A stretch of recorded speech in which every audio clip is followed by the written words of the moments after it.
जब श्री राम का अश्वमेघ यज्ञ चल रहा था और उनके यज्ञ का घोड़ा विश्व विजय यात्रा पर था, तो कुछ ऐसा हुआ कि पृथ्वी प्रलय की स्थिति में आ गई, क्योंकि अपने अपने भक्त की रक्षा के लिए भगवान शिव और भगवान राम के बीच महाप्रलयंकारी युद्ध शुरू हो गया। इससे पूरी पृथ्वी थर्रा गई। कभी भी पूरे ब्रह्मांड का विनाश हो सकता था। और इसी बीच भगवान शिव ने अपना महाप्रलयंकारी त्रिशूल भगवान राम पर चला दिया। दरअसल अश्वमेघ यज्ञ के अश्व शत्रुघ्न जी के नेतृत्व में बड़ी ही तेजी से सभी राजाओं महाराजाओं को जीतती जा रही थी, क्योंकि उनके साथ हनुमान जी, सुग्रीव जी और भरत जी पुत्र पुष्कल जैसे महान योद्धा थे, जिन्हें जीतना देवताओं के लिए भी असंभव था। कई राजाओं ने घोड़ा पकड़ने की कोशिश की, पर अयोध्या की सेना के आगे उन्हें झुकना पड़ा।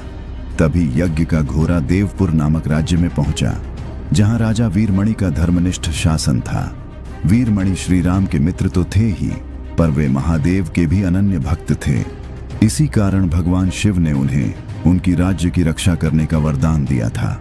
और जब यज्ञ का घोड़ा राजा वीरमणि के राज्य में पहुंचा, तो राजा वीरमणि के वीर पुत्र रुक्मांगद ने उसे बंदी बना लिया और गर्जना करते हुए बोला, जाकर शत्रुघ्न से कहो विधिवत युद्ध कर अपना अश्व छुड़ा ले। जब यह सूचना राजा वीरमणि को मिली तो वे चिंतित हो गए। उन्होंने पुत्र से कहा, तुमने अनजाने में श्री राम के यज्ञ का घोड़ा पकड़ लिया है। वो हमारे मित्र हैं, उनसे शत्रुता का कोई औचित्य नहीं। घोड़ा लौटा आओ। इस पर रुक्मांगद ने कहा, हे पिताश्री, मैंने तो उन्हें युद्ध की चुनौती भी दे दी है। अब बिना युद्ध के अश्व लौटाना हमारा और उनका दोनों का अपमान होगा। मुझे युद्ध की आज्ञा दें। पुत्र की हठ के आगे राजा विवश हो गए और अपने भाई वीर सिंह और दोनों पुत्रों के साथ विशाल सेना लेकर युद्ध क्षेत्र में आ गए। इधर जब शत्रुघ्न जी को सूचना मिली तो वे क्रोध से भर उठे। भरत जी पुत्र पुष्कल ने दहाड़ते हुए कहा, तात श्री, आप चिंता न करें।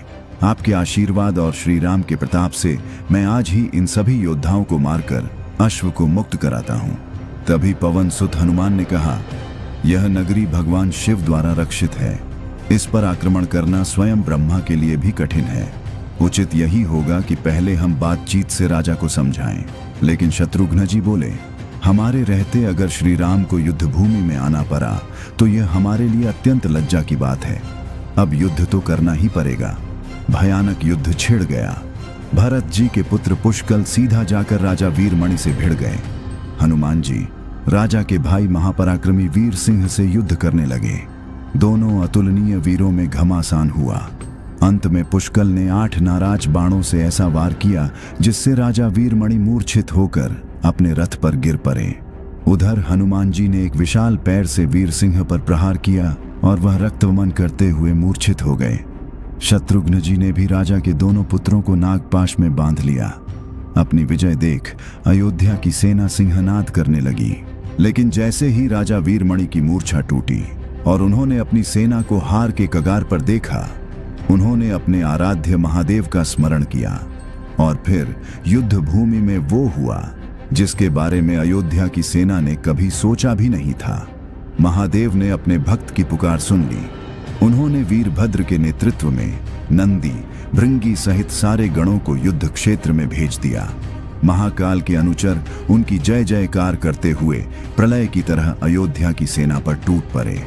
जब शत्रुघ्न जी और हनुमान जी ने भयानक मुख वाले रुद्रावतार वीरभद्र और महादेव की सेना को देखा, तब शत्रुघ्न जी ने कहा, हनुमान, जिस वीरभद्र ने दक्ष प्रजापति का मस्तक काट दिया था, उसे युद्ध में कैसे हराया जा सकता है? यह सुनकर पुष्कल ने कहा, हे तात श्री, अब तो जो भी हो, हमें युद्ध तो करना ही पड़ेगा।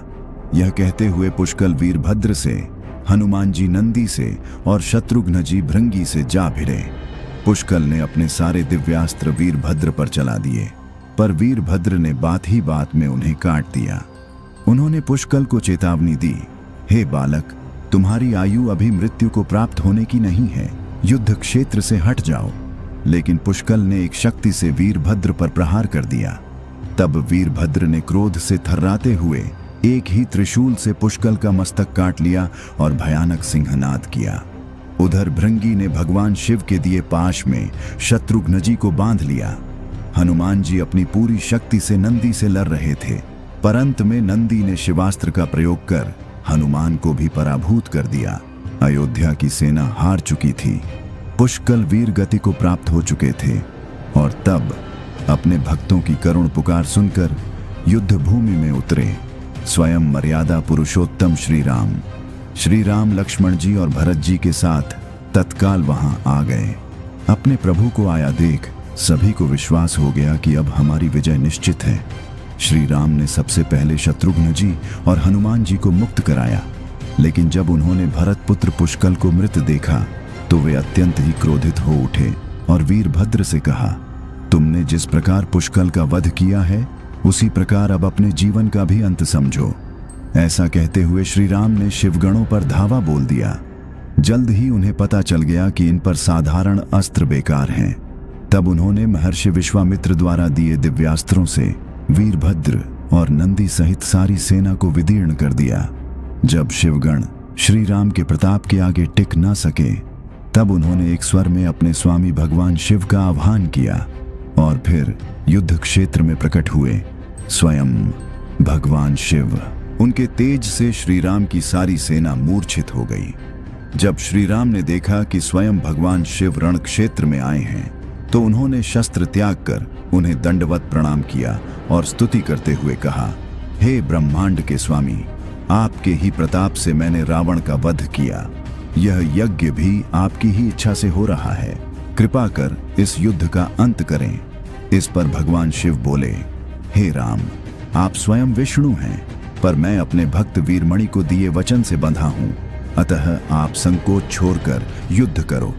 इसे भगवान शिव की आज्ञा मानकर श्री राम ने युद्ध शुरू किया। दोनों में वो महान युद्ध छिड़ा जिसे देखकर देवता भी कांप उठे। श्री राम ने अपने सारे दिव्यास्त्रों का प्रयोग किया, पर भगवान शिव को संतुष्ट न कर सके, और तब श्री राम ने उठाया अपना अंतिम अस्त्र। उन्होंने उसी पाशुपतास्त्र का संधान किया जो स्वयं महादेव ने उन्हें दिया था।